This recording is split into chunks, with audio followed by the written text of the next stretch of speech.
La preocupación específica por el joven no se remonta demasiado atrás, aunque se trate de un proceso multisecular que corre paralelo a la desmistificación de esa inveterada mirada cosificante que solo tiene en cuenta como par o como prójimo a un determinado tipo humano y justifica tremendas exclusiones basadas en el género, mujer, homosexual, el biopsiquismo, enfermo, loco, minusválido, la religión, infiel, hereje, la educación, iletrado, la economía, pobre, trabajador manual, las etnias, no blanco, la política, opositor, la población, mayorías, minorías, nativo, extranjero, la edad, niño, adolescente, joven, anciano.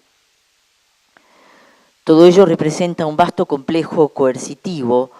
frente al cual se han levantado esos mismos segmentos discriminados y el estudiantado en particular como elemento configurativo de lo que han sido los clásicos movimientos sociales autónomos junto al proletariado y al movimiento cooperativista. Recién en la década de 1890 se inician las rosas en torno al efebo y a la adolescencia con un estudio sobre 200 biografías de distintas celebridades, Savonarola, Jefferson, Shelley, Tolstoy, Andersen, Keats, Wagner et alia, para inferir las inclinaciones preponderantes que ellos evidenciaron durante su mosaico ideológicos que habrían de asumir luego las mismas figuras en cuestión. Más allá del reciente estallido historiográfico sobre la juventud y de que el siglo XX haya sido considerado stricto sensu como la centuria de los jóvenes, el enrolamiento político estudiantil irrumpe como un factor de modernidad, tanto con el advenimiento de los estados nacionales cuanto de los sistemas republicanos o democráticos. Componentes. El moderno concepto de generación ha sido acuñado durante uno de los aludidos y más gravitantes acontecimientos de la época, la Revolución Francesa, en la cual los jacobinos visualizaron a la juventud como un sector fundamental para defender las libertades republicanas mediante una formación sistemática donde se inculcaba el desprecio a los prejuicios y a la dictadura, así como una actitud reverencial hacia el patriotismo y la fraternidad. Talante similar, por ejemplo, una nota dirigida por Monteagudo a las americanas del sur, se postula la semblanza del joven moral como un sujeto ilustrado, útil por sus conocimientos y sobre todo patriota, amante sincero de la libertad y enemigo irreconciliable de los tiranos, mientras que en reiterados poemas temáticos de la época se vierten imágenes similares. Hijos felices de infelices padres, generación presente, generación de luz, a cuyo oriente se disipan las nieblas temerosas que el sol de libertad nos encubrían. Juan Cruz Varela. La adhesión de los jóvenes a las lides patrióticas y su especial protagonismo en ellas fue incluso observado por los viajeros del exterior que resaltaron dichas predisposiciones en la nueva generación de Mayo como una característica distintiva frente a la tónica evidenciada de sus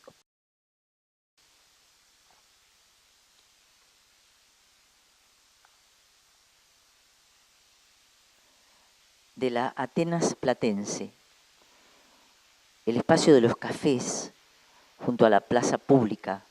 periódicos, piezas y comedores estudiantiles, fábricas, escuelas libertarias, constituía una genuina universidad popular, microcosmos, mini parlamentos, gueto de escritores, casa de quienes no tienen grandes casas, desde los cuales se cuestionaba el orden imperante. Uno de los establecimientos más conocidos fue rebautizado como el Café de los Inmortales, donde solo eran verificables las indigestiones literarias y por ello se adoptó dicha denominación, pues solo bajo un estado transmaterial podrían mantenerse vivos sus habitués. Un sitio donde se preconizaba que llegar a los 30 años suponía la claudicación de todo entusiasmo existencial. A la bohemia que allí concurría se le adjudicaba una doble incapacidad para subvenir al diario sustento y para prestarse al acomodo, la genuflexión y la obsecuencia. En él cabía escuchar planteos como los siguientes: debemos ser rebeldes porque componemos la juventud argentina de transición. Estamos en la tanda en que vamos entreverados los criollos con los gringos. Y nuestra juventud ha de ser la que defina la diferencia que hay entre un hijo de papá y un muchacho de trabajo. Genio y figura. Es hora de preguntarse frontalmente por la fascinación que experimentan los jóvenes de distintas latitudes y condiciones hacia Ernesto Guevara. ¿Qué pautas ideológicas y cuáles rasgos distintivos deben tomarse en cuenta para una personalidad tan compleja como la suya? ¿Podrá obedecer tal influjo a una extraña alquimia que con los heterogéneos seres ideales disparados por la escuela y los medios terminó componiendo un arquetipo peculiar que llegó a trastocar el broncíneo firmamento de la historia oficial? Si repasamos los personajes y los símiles con que distintas razones fue parangonada la silueta del Che, sobresale, seguramente a su pesar, una gruesa aureola de Procerato. Así se lo apoda el Ulises o el Clausewitz del tercer mundo y el Cid campeador de los condenados de la tierra. Desde el tronco indígena sería el continuador de Cuauhtémoc y Tupac Amaru, un nuevo Viracocha que transforma las piedras en guerreros y los guerreros en piedra. También se lo ha identificado con una larga legión de notables, desde Francisco de Asís, Bartolomé de las Casas, Hidalgo, Morelos, Bolívar, Sucre, Garibaldi, Zapata, Sandino y Albert Schweitzer, hasta semicompatriotas suyos como los cubanos Martí y Maceo, o argentinos como San Martín, Gardel y Fangio juntos. Entre ellos se encuentran quienes, al estilo del Che, reúnen la excelencia adicional de haber perecido en combate y a temprana edad. Tampoco faltó la divinización de ese caballero gallardo, de ese Martín Fierro caribeño, de ese Quijote de alegre estampa, ufanado en sentir bajo sus talones el costillar de Rocinante, que siempre lo impulsaba hacia otros desafíos. Cuando a su muerte fue tenido como un Cristo laico o como Marechal Dixit, parafraseando al gravitante dios aristotélico, como un motor inmóvil que organizaría el ritmo de las futuras batallas.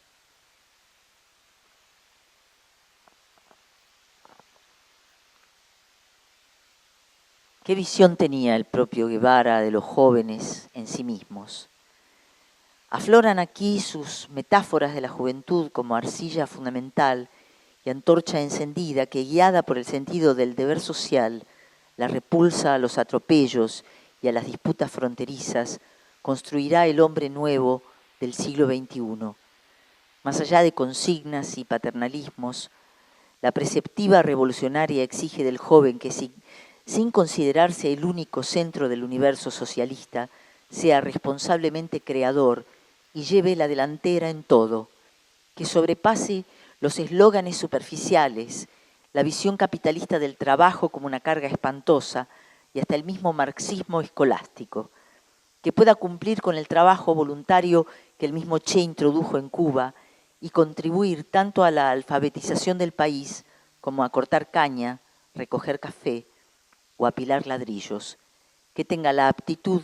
para identificarse en carne propia con los problemas de la humanidad, que sienta que cuando se veja a alguien se está afectando la dignidad de todos y que se emocione cuando en cualquier rincón del mundo se alce una nueva bandera de libertad.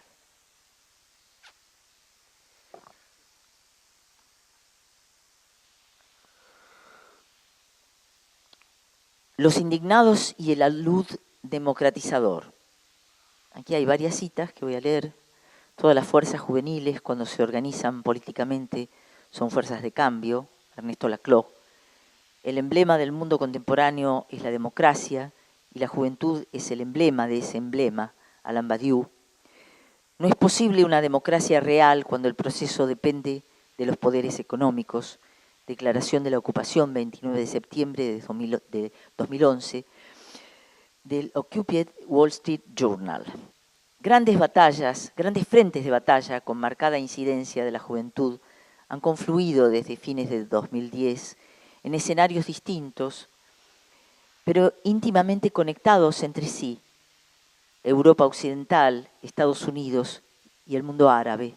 escenarios ajenos a los avances institucionales que han tenido lugar dentro de lo que Emir Sader ha afiliado como el bloque progresista latinoamericano con toda su riqueza y versatilidad. En términos latos, puede hablarse de una sociedad internacional que en medio de heterogéneas revueltas populares desea afirmarse ante modalidades democráticas agotadas y persigue nuevos valores existenciales. En parte se trata de una decepción por la que la izquierda primundista en el gobierno no ha podido urdir, defender soberanías, controlar finanzas y que los más adinerados contribuyan de lleno a sostener el Estado providente. De ahí la siguiente reformulación: ¿dónde está la izquierda? Al fondo, a la derecha, que encierra el reclamo por la identidad izquierdista positiva y por el disfuncionamiento de una democracia amañada a las grandes empresas. En medio del crecimiento incesante de la desigualdad, en un planeta con 7.000 millones de habitantes y donde el 43% tiene menos de 25 años, emerge un llamado a la sublevación de los pueblos y a dirigir la mirada hacia quienes han iniciado otro sendero, aquel por el cual los movimientos de masas van tomando conciencia de que las élites dominan porque la gente lo permite. El camino de la democracia directa o real, como la denominan ufanos, los acampantes en vistas del modus vivendi microcósmico ejercido por ellos mismos, una democracia participativa en la cual los ciudadanos posean capacidad de empoderamiento, voz y voto en las decisiones públicas más importantes. Una más. Pese a todas las limitaciones que padecen, son justamente las nuevas generaciones vaciadas de grandes expectativas por la modernización cosmética, quienes siguen batallando por las reivindicaciones sociales, como es el caso palmario de los adolescentes chilenos encabezando inéditas demostraciones contra una ley de enseñanza que, como en las dictaduras militares argentinas, prioriza la educación privada sobre la pública, o en otro plano, la situación de los mismos jóvenes norteamericanos, sospechosos de padecer un síndrome enfermizo de oposición desafiante, mientras el propio FBI hurga por fichar entre millones de estudiantes a quienes serían juzgados como terroristas. Esto es de Juan Gelman, La doma de los jóvenes bravíos. Afortunadamente, podemos contar hoy en nuestra América con diversas expresiones de protagonismo popular y gobiernos más representativos desde un contexto similar a aquel por el cual bregaron los jóvenes reformistas en procura de la unidad latinoamericana, obrero, indígena, estudiantil. Un contexto en el que, frente al neoliberalismo económico, al neooccidentalismo cultural y al realismo periférico de las relaciones carnales con los países dominantes, descuellan diversos indicadores neoaborigenistas y neobolivarianos con olor a izquierda plebeya y con grados más profundos de integración regional. Según creyeron percibir en su momento los artífices del 18, parece como si estuviéramos atravesando una nueva oleada americana, pisando quizá con las enormes distancias entre ambos casos sobre un suelo proclive a los cambios en profundidad.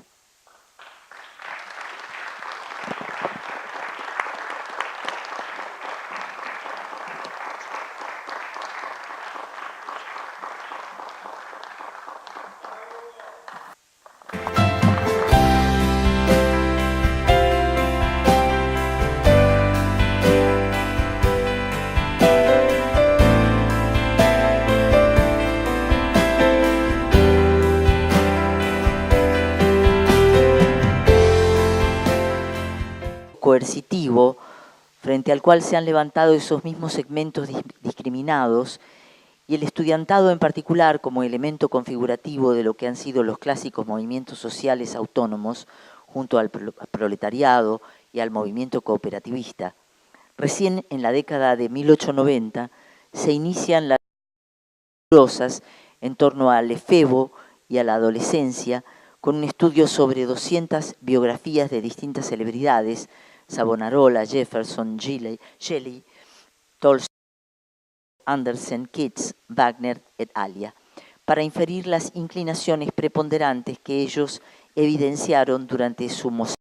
ideológicos que habrían de asumir luego las mismas figuras en cuestión.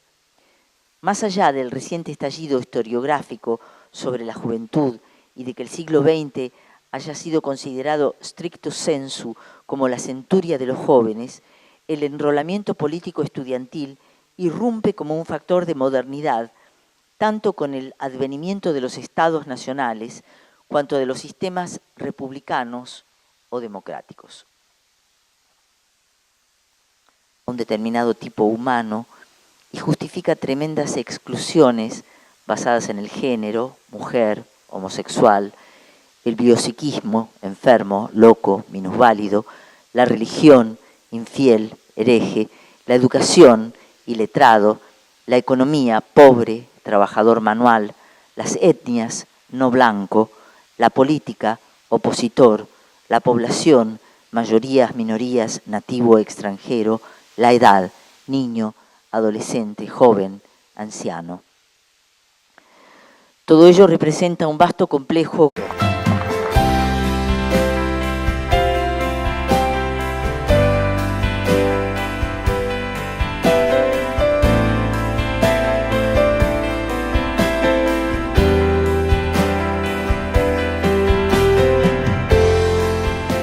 La preocupación específica por el joven no se remonta demasiado atrás, aunque se trate de un proceso multisecular que corre paralelo a la desmistificación de esa inveterada mirada cosificante que solo tiene en cuenta como par o como prójimo a componentes. El moderno concepto de generación ha sido acuñado durante uno de los aludidos y más gravitantes acontecimientos de la época, la Revolución Francesa, en la cual los jacobinos visualizaron a la juventud como un sector fundamental para defender las libertades republicanas mediante una formación sistemática donde se inculcaba el desprecio a los prejuicios y a la dictadura, así como una actitud reverencial hacia el patriotismo y la fraternidad. Talante similar, por ejemplo, una nota dirigida por Monteagudo a las